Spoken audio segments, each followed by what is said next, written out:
Okay, so we're recording, and welcome to everyone, Headless Way. And we have no planned agenda here, but I'll just say one or two things. I think is that many of us know each other and have been meeting for years, actually, in these meetings. So we've got to know each other quite a bit, but some people have just turned up as well. So it's a mixture of people, but everyone's done the experiment, so we're all aware of who we really are. And we enjoy meeting together and sharing our responses to being this open space. And we accept that it's absolutely available, and we're here to enjoy each other's company and also share with the viewer our little community here, so to speak. And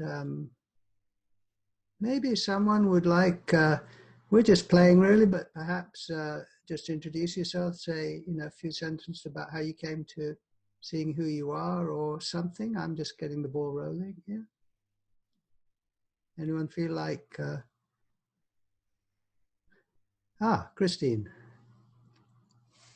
I'll go first because I'm on an iPhone, so it's hard to see when someone's about to speak because I only get four little boxes, and I think there's a lot more than that number of people here. So it's more challenging to do this on an iPhone, but I will just start by saying that I found this group after doing many, many years of meditation and going to Vipassana meditation retreats.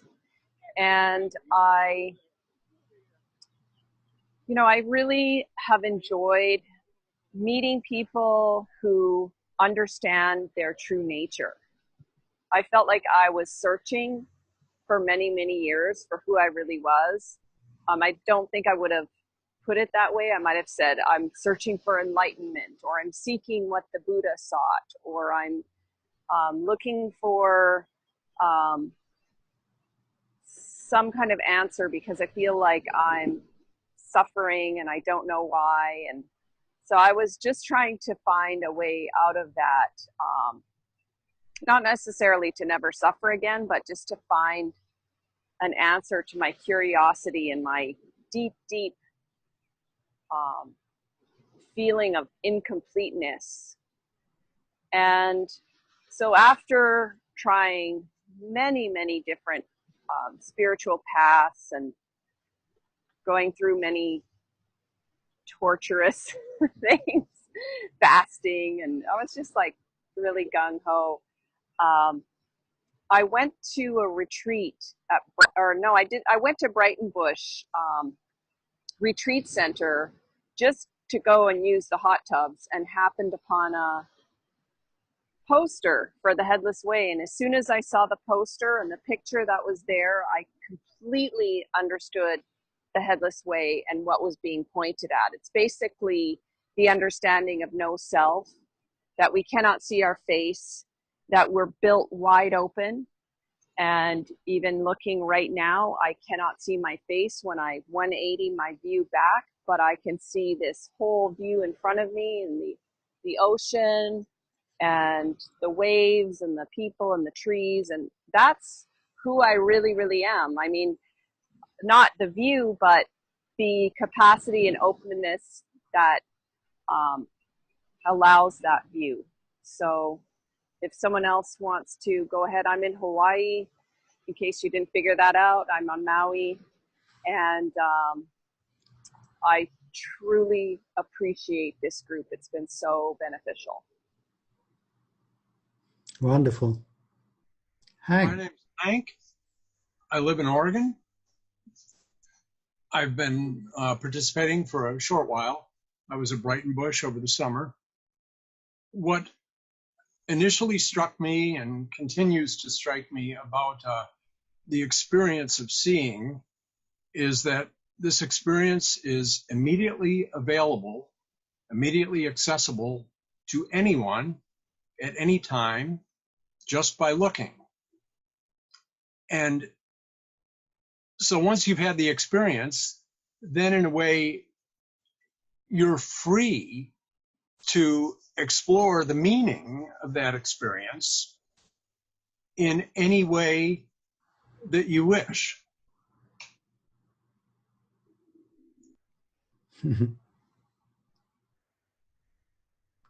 Lovely.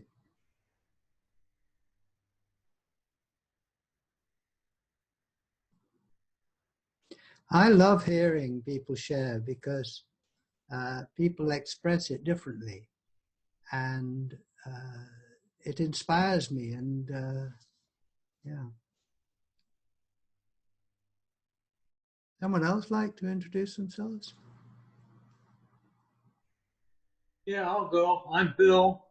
I'm also in Hawaii, and I've been into the headless way for a number of years now. I still find new things to learn and appreciate and enjoy about it.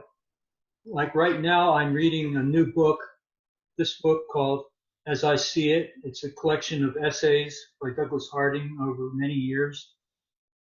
So the book is just filled with a lot of essays and poems and articles. I really recommend it. Thank you. Douglas was a wonderful writer. And I really enjoy this group, all the different personalities, different areas of the world.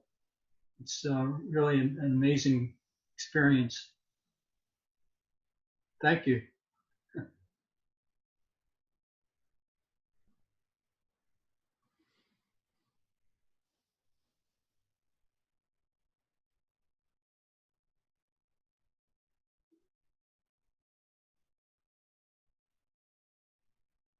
I'd like to share if that's okay.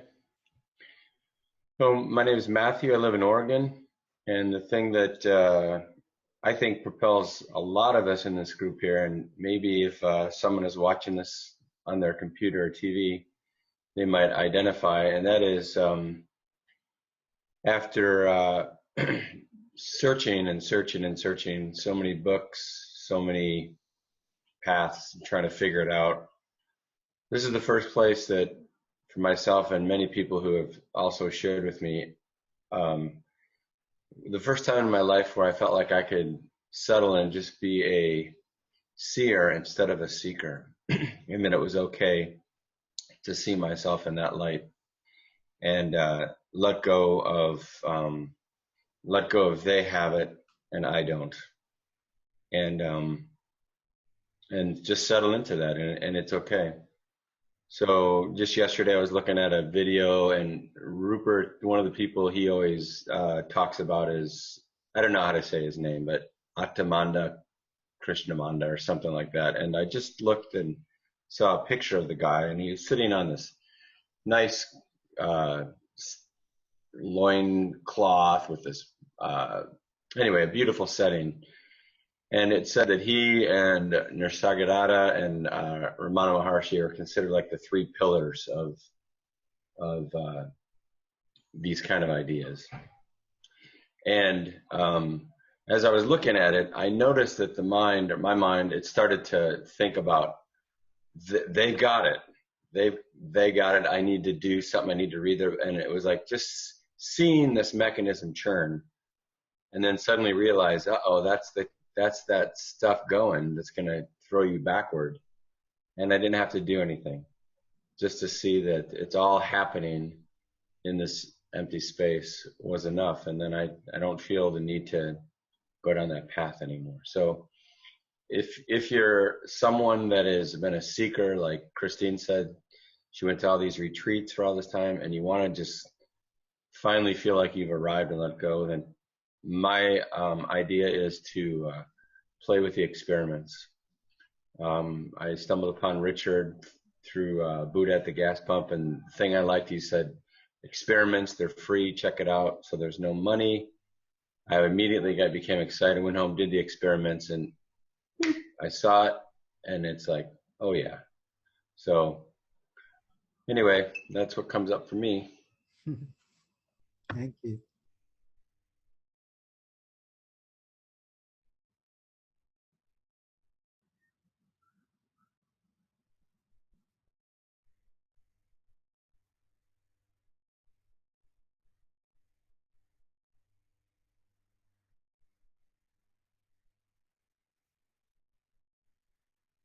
Hi, I am Wouter from Oregon. No, sorry, I'm from Amsterdam. Um, I've been to a workshop 3 years ago with Richard in Amsterdam, and after knowing of not knowing, hearing about, reading about the headless way, but never really quite got it, nor did so much put some effort in it. But at the workshop, it um, it did work at the workshop. And I also wanted to read something, a book of Douglas Harding, what I was reading today, and I think it might be appropriate. I sometimes do. Last years I had some stressful events, and I just opened the book today, and it's about stress, disappearing stress, and it's also a kind of experiment. So maybe we can all do the experiment. Let's say we have some stressful images. Think about some stressful situation or issue we had, and then I'm going to just read a little bit, and everybody sees what happens. So I quote now from the book. Exactly where in the room do you now find this tensed up region on present evidence? How high off the floor does it appear to be? How far down from the ceiling? How distant from that wall ahead? Is it one volume or split into two parts or more? How big is it? Try to locate its boundary sideways, upwards, downwards. What is its shape? Square, round, lens-shaped? What color is it, if any? Pinkish, grayish? Is it fixed? Is it moving around? Is it pulsing or quite steady?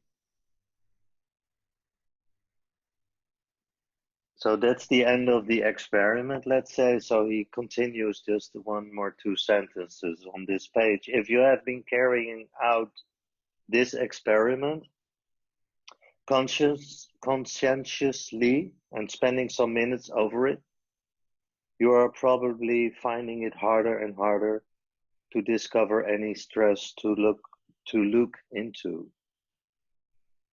Most likely it has vanished altogether, at least for the moment. Yeah, and then I think it's brilliant. So that was it, what I wanted to share.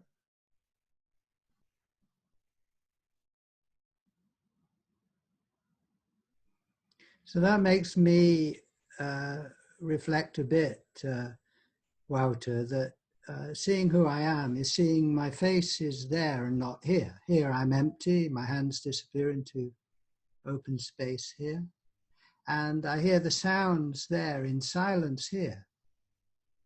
And if we hold out our hand, and the viewer can try this, and you make your hand into a fist, and you look down your arm, you'll see your arm disappears into the void, the headless space here.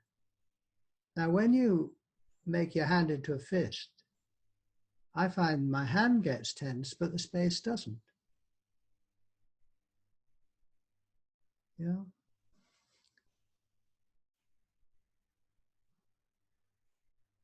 It's a great resource, isn't it, to find this stress-free space and full of all these things, but free here.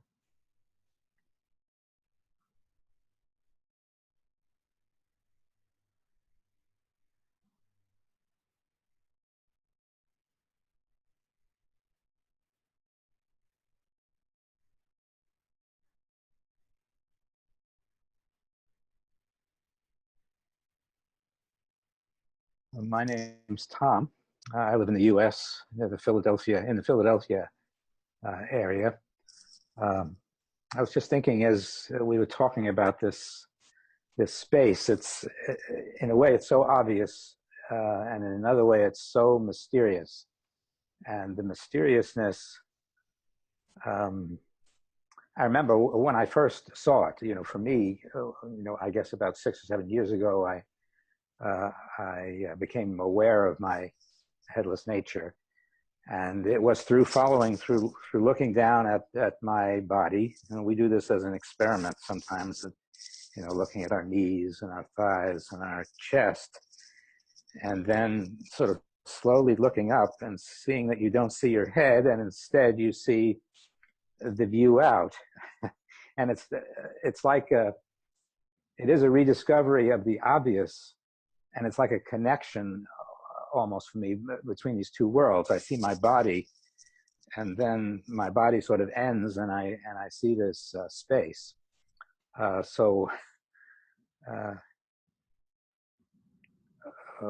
We talk about it, and sometimes I talk about it to others, and I think they have no idea what I'm talking about. But on the other hand, it's very literal. You actually look at your body down there and follow it up, and you encounter the space. So it's a literal visual experience, and yet it's a great mystery. And how does that help you, Tom, in your life? What's the benefit of that?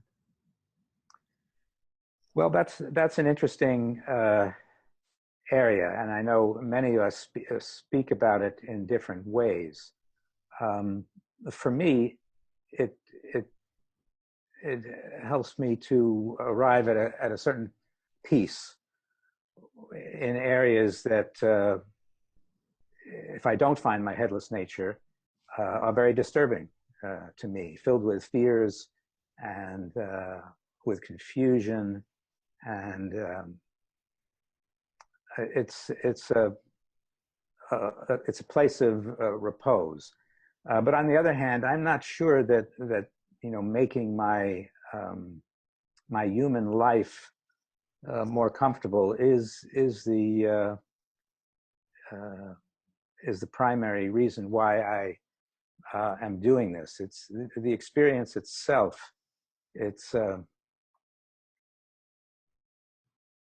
in a way is its own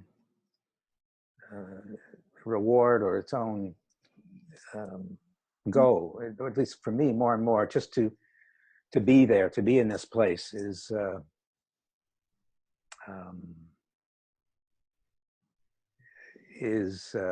what I want to find. My life is always going to be filled with stress, I think. And yes, I can ease the stress, and I can and that's very important. But on the other hand, it's not going to go away. But in a way, it's replaced, if that makes any sense. Yes, very good. Why do others here continue with the headless way? What's in it for you?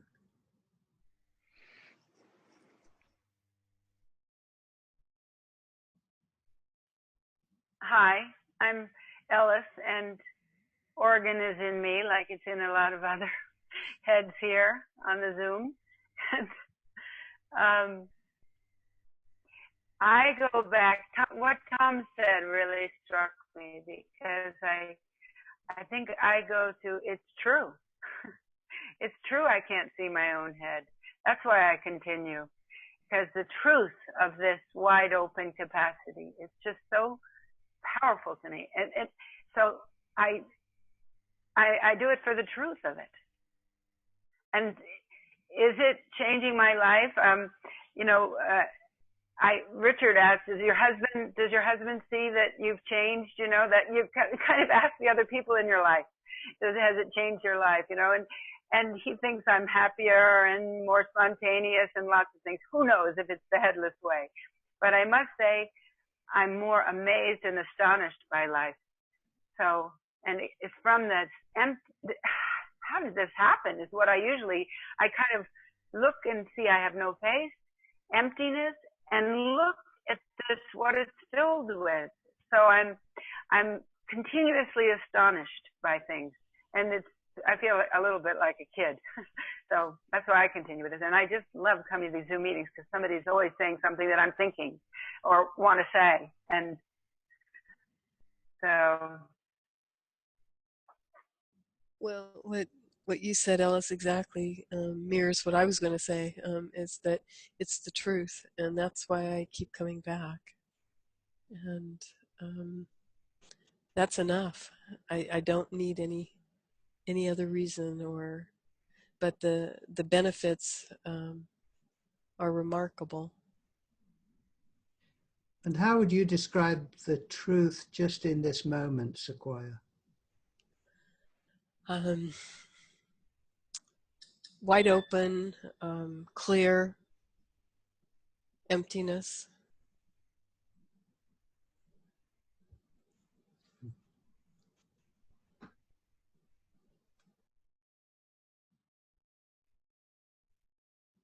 Someone else? Why do you continue with this observation, if you like? I would like to join in and explain how I found the headless way, because I knew beforehand there was headless people around in the world. And well, I mean, I was just looking for the headless, the blemished, these people without a head, medieval creatures or mythological creatures, and I am so happy to have found the headless way. I think it's the experiment is such a straightforward, magical way of being and realizing where we come from, and that we are infinite creatures, and that we are in this world not just to run around, but to be that open space and to be that silence and that truth, no, that way of being present in this time we have on this planet, on this reality we live in now. And I think it's the most pure way of being. I mean, it's nothing of us dirty is it in a way, no? That open space. I mean, of course, we come back into our form and our constant appearing from the nothingness, and everything is happening in the moment. And each time everything happens again, or everything appears again from the nothingness, like the experiment Richard was pointing out, no? If you press your hand, the stress is in your hand there, no? In the nothingness, there's nothing, no? And I think that's the clean, I don't know if it's a word, but the clean way to be present in this world, coming from that space. We are clean of our little self, no? What Douglas said, no? Talked about the little I or the big I, no? And since we are a big I, I think that's beautiful. The headless way. I mean, no? the actuality of not. I come here because I'm developing this little story, you know, and these blemished see with their hearts, and they breathe from their belly, no, and the belly is the hara in the same meditation, and so the head, I mean, also metaphorically suppose a lot of things that we should be cut off from it, at least sometimes, no, or most of the time, no. In the headless way, I mean, we are without the head. We are borrowing the head from the one we have in front of us, no? And we are open space for that to happen and to be whatever it needs to be. And in that way, we are open-hearted also, no? And we can see from the heart and from the feeling, no, and being, no, here present. Mhm.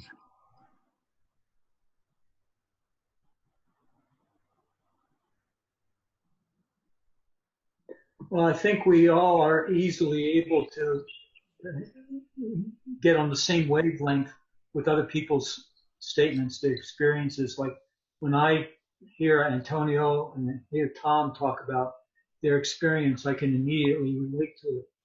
When Tom talks about experiencing the body, and when he goes up the body until a different area where he can only look at the world without seeing the face here, I immediately recognize that and can second that experience. And I think we all have a similar experience when we attend these groups and connect with people.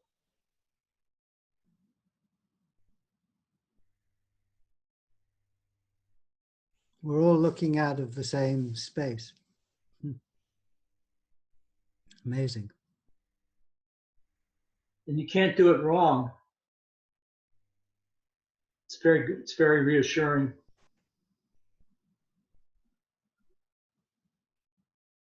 Many faces, one no face.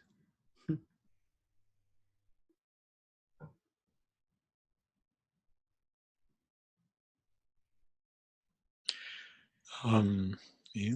I'm Michael from Berlin. I'm an Alexander teacher, and this was the reason why I came here. I read a text by Douglas Harding on Alexander technique. It's in the book The Face Game. I read it by chance, by accident, about 1 year ago. And I realized that what I experienced in the Alexander technique in the last 30 years was exactly this headlessness. And I was in this state of headlessness in the 90s when I did very intensely Alexander technique all the time. But I had no word for this but my own word. This is my Alexander technique feeling. And so maybe you can say that the Alexander technique is another experiment or to come into the state of headlessness. And now in this online meetings and by reading several books in the last weeks or months, I have many more experiments, and so helpful to do these experiments. They are practical, not only theoretical, not only thinking things, but very practical and give you an immediate experience. There's a quotation of Alexander. He once said, the only thing I can give you is an experience. And that is what Douglas Harding does. He gives you an experience. And I can only recommend to do these experiments in this group and by reading the books and seeing the videos on the website, headless.org. Yes, I enjoyed very, very much to be here and meet all these headless friends from all over the world.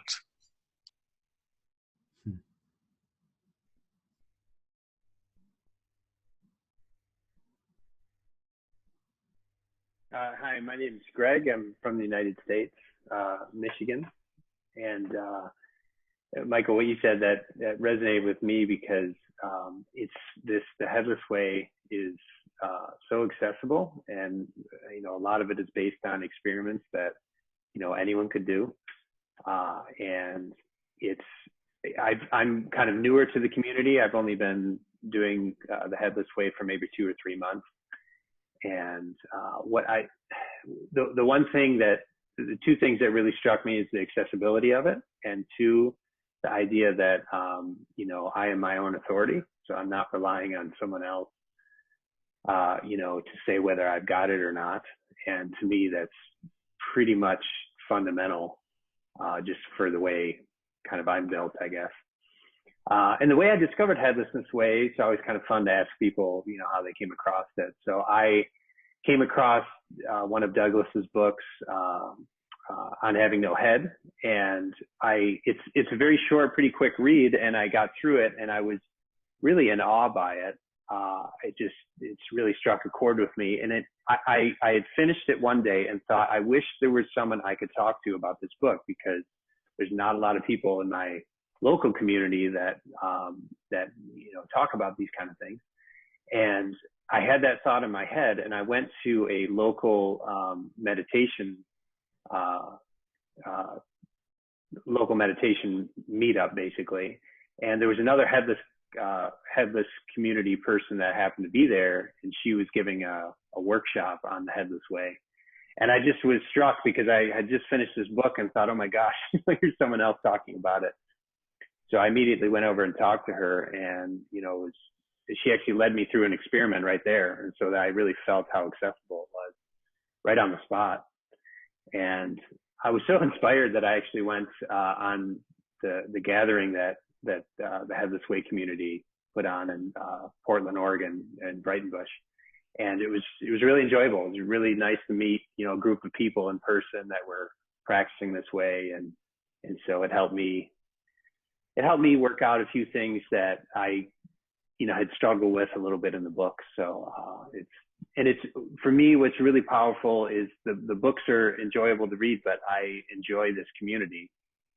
It sort of just kind of keeps me going and keeps me, I've got it because I can see that, I can't see my face, but just working it out is the part that takes some time. And it's nice to have a community like this. Thank you.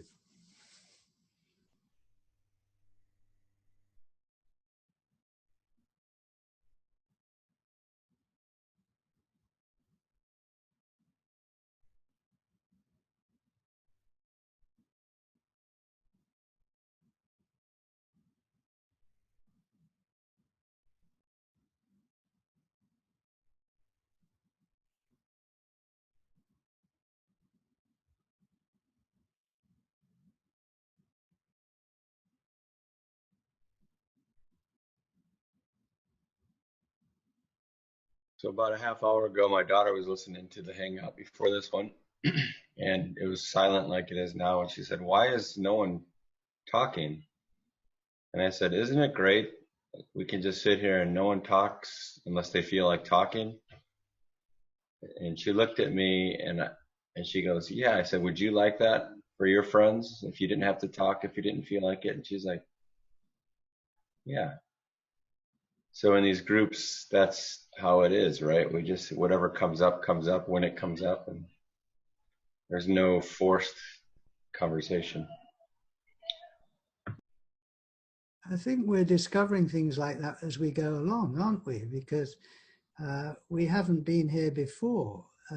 This is a new experience, is being in a community where we're all aware of who we are. And we're exploring together what it's like to be together, to be conscious of this one consciousness in which the whole group is happening and the whole world is happening. Amazing. And so it's not a program that we've got laid out. We're exploring together what it's like to live this with friends.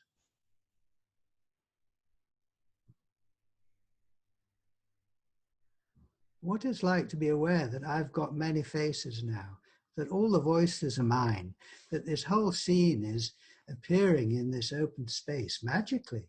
Incredible.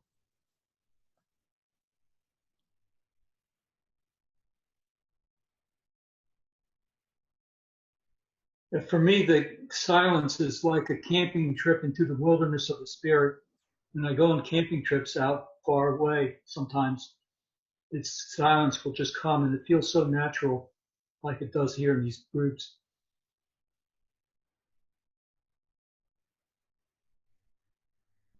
I have had a strange sensation just on this particular Zoom meeting because we're recording it. And I know we've recorded before, but suddenly, this, I know the one can't get larger or smaller. The one is one size, but it is included a lot of other manys.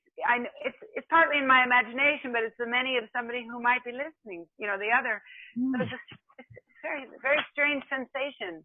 that's happened just knowing that that's being recorded. And maybe, and on this particular hangout, and I know that we all know what we all have that experience of looking back and seeing the one where we're coming from, and we all know it's one. It's not many.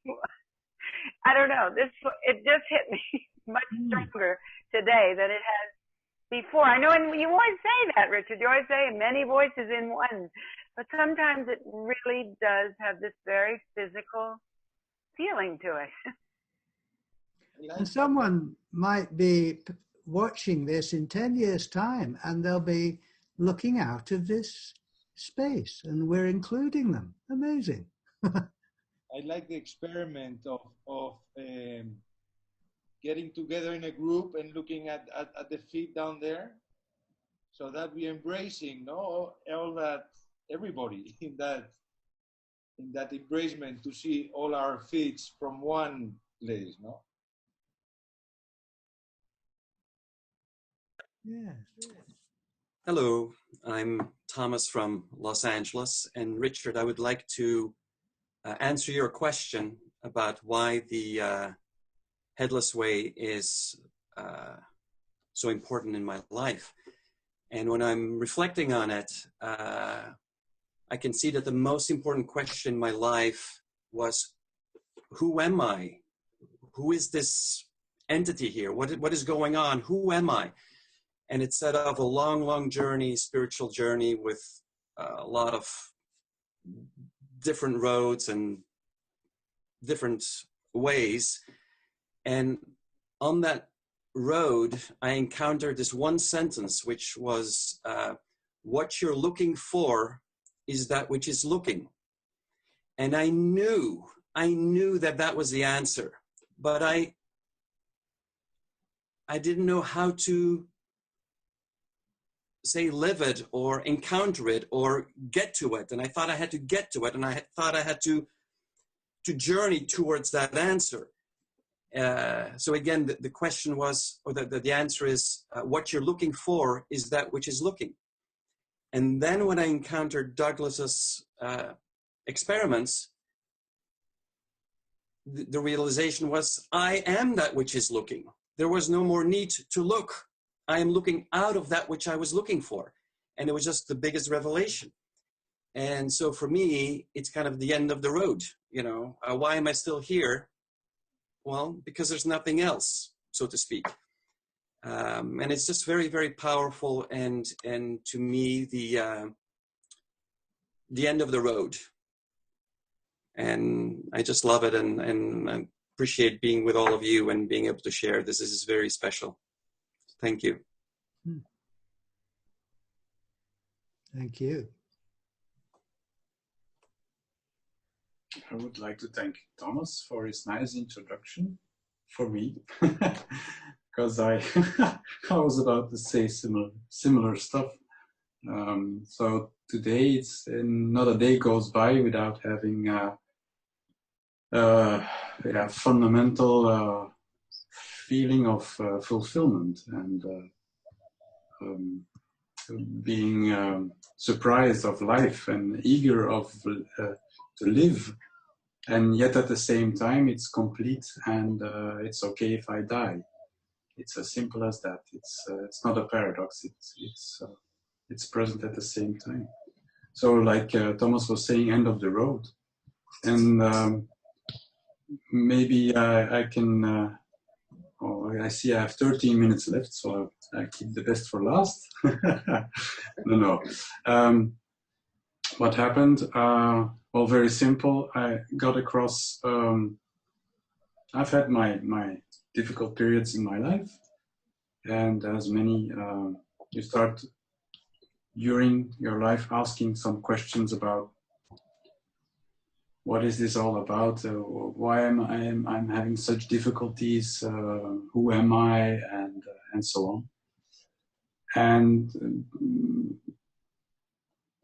a little bit more than 1 year ago, I came across a friend who invited me to participate at a seminar about the headless way. I never heard about it, and so I looked it up, and I came across this small, a short YouTube video clip, which was an interview or a part of an interview from Douglas Harding. And in that interview, he explained in a few minutes the tube experiment. And this was it. Before that, I have been trying to look for it in all kinds of ways. And sometimes you close your eyes and meditation, you try to create some space and whatever. But with the tube experiment, and I advise viewers to look it up, he just pointed me to one direction. I never looked. Looking back, and I kept on going. This was opening, a very wide opening for me. It never closed. And then I had some period of, I was at the beginning very excited about it, and so on and so on. But it fundamentally changed me. Not in the sense that I'm not the same person anymore. The old person is still part of me, but I've become so much more. And it's realizing all of that that makes it so beautiful. So again, I would invite you to try the stuff out, because we are all different. Nobody has the same background. So going from relative to absolute is always different. We are 7 billion different people. And again, backwards, discovering the absolute, so to say, and express it in your life is also different for everybody. Yet it's all together and it's not separated. And that's the biggest realization for me. And what am I doing here? I'm having fun. Mm-hmm. Thank you. I like your comment, Thomas, about the end of the road, and it's a bus deepens all the time. There's nothing more to find here. It's in that way.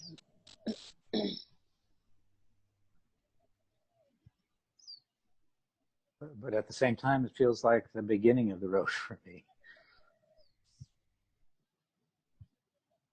In what way, Tom?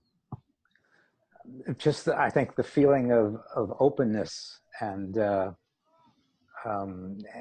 anything can happen. Who knows what's coming out of the void? And but at the same time, I understand what we've been saying about it being the end of the road, because sort of it's solid ground in a certain way. There's another poem Douglas wrote towards the end of his life where he talks about the early morning freshness of the world, experiencing this early morning freshness when he sees who he really is.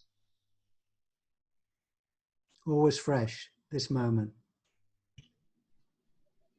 Yeah, I was about to say that. It's like the biggest change, one of those changes is that you get up in the morning and it's not like, oh, it's another boring day, or I'm really, no, it's every day is really a new day, and not in words, in experience, really. Everything's so clear and so intense. Yeah. So we only have a few minutes left, and I was thinking, because you never know, someone might watch this and not have done any experiment. So I was thinking we could just do the most simple point and experiment really quickly. And I could do that if we'd like, real simple. Yeah. So the experiments, in my opinion, are what it's all about. The conversations we have here are just beautiful. We have a community, and it's a sense of sharing, togetherness. And for me, and I think for most of us, the root of it is in the experiments and just seeing our true nature. And perhaps we could see that right now in this moment. My daughter might interrupt, or the neighbor or something, so we'll just roll with it if that happens.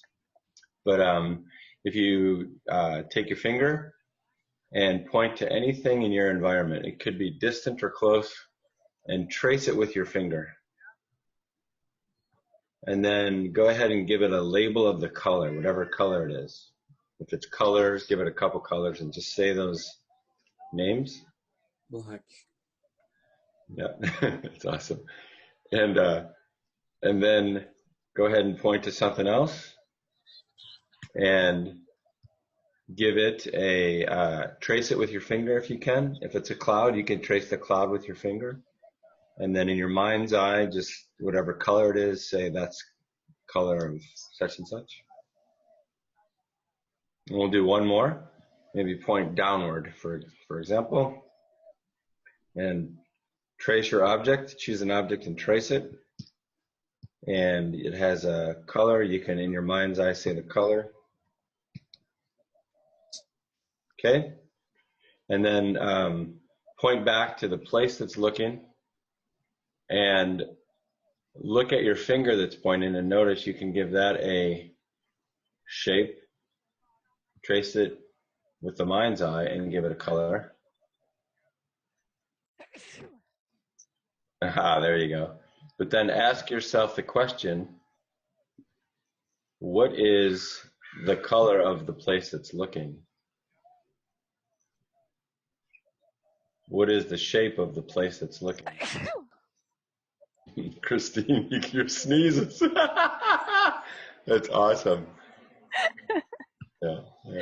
All right. So notice that there is no shape and no color to the place that is looking. It's just undefinable.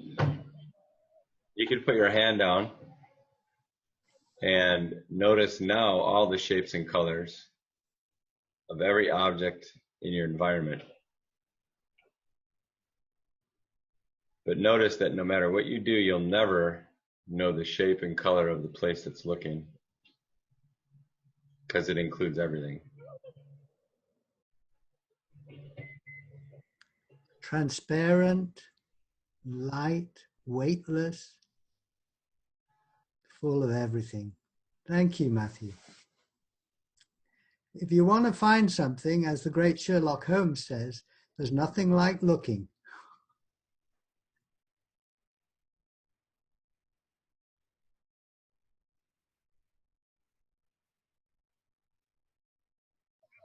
I thought I was on mute. I wasn't. I love it. I'm so glad you were. That's so funny. The last 2 minutes of the hangout when we're doing an experiment, we'll get to have that if you watch this. It's beautiful. And that's exactly what it's about. Out of the void cometh, right? Exactly. Totally. I did not plan that. And it was like, wow, surprise. Bless me. Well, it's being totally in the moment. Totally in the moment. Oh, I thought you were going, aloha. Yeah, that's what I was doing.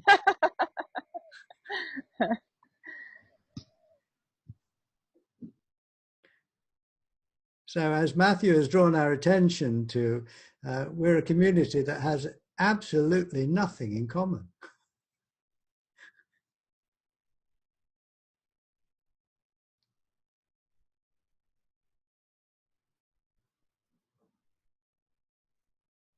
Now the big question I have is, Christine, is it easier to be headless in Hawaii than it is in, other parts of the world? It depends, because sometimes, that's a really, really good question. And I think we should explore that in a future meeting, because I think sometimes difficulties and challenges make you aware of your headlessness more, because you're like, man, I'm suffering. And then you realize like, oh, I can just look 180 back and I don't need to be suffering. And so there's not that much suffering in Hawaii. I mean, there is, but it's kind of mental. So then I guess it could go both ways. I mean, there's challenges everywhere, but that's a good question. I think that makes me think, am I in this room now, or is the room in me? Well, when I see who I am, I see the room is in me. And my image is in the room, but I'm not. And then I ask, when I'm suffering, am I in the suffering, or is the suffering in me? And this is not dependent on how good you feel or how much you meditate. It's just being honest. The suffering is in me, in this space that is not affected. And this has to be, tested. But gosh, in my life, this makes a big difference. I mean, life doesn't go my way, Richard's way. I have difficulties. So then I have a choice. Do I actually see who I really am? And in a way, live from that. And I guess experiment with trusting that or something. Yeah. So this is fun. It's true, but my God, it's really practical too.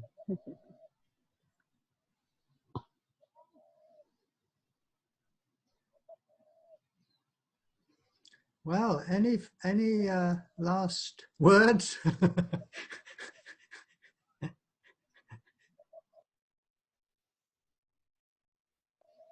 Well, thank you, everybody. I really, really appreciate all of you. Thank you so much. Maybe maybe the last thing I wanted to say is what Michael said something about Alexander and the experiment, and that it can give you an experience. And I think I thought then in the headless way, I don't think it gives you an experience. I think the headless way is full of experiments, which you can do or try or act upon or think about, or, well, let's call it doing or seeing. And with the experiment, something might happen, or and it's a continuous, every experiment is different every time, anytime. And I think that's what's so brilliant about it. You can make your own experiments, and you become creative with seeing and with doing it. And yes. That is the difference between Alexander Technic and headlessness, or between Alexander and Douglas Harding. You don't have to go to an Alexander Technic teacher. You can do it at home. You can do it in these online meetings by yourself. And I'd like to encourage anybody watching, if this resonates with them, that they reach out to Richard and join us for these meetings. We have several a week, and everyone is welcome. Do the experiments. Get online and do the experiments. They're free. It's that simple. Yes, and one more thing I think, which is I find very great. Almost everything's allowed here. You can even say that there is no me, for example, without having too weird of reactions.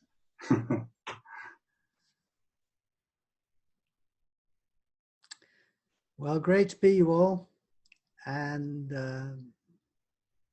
see you arising within this space. So see you soon.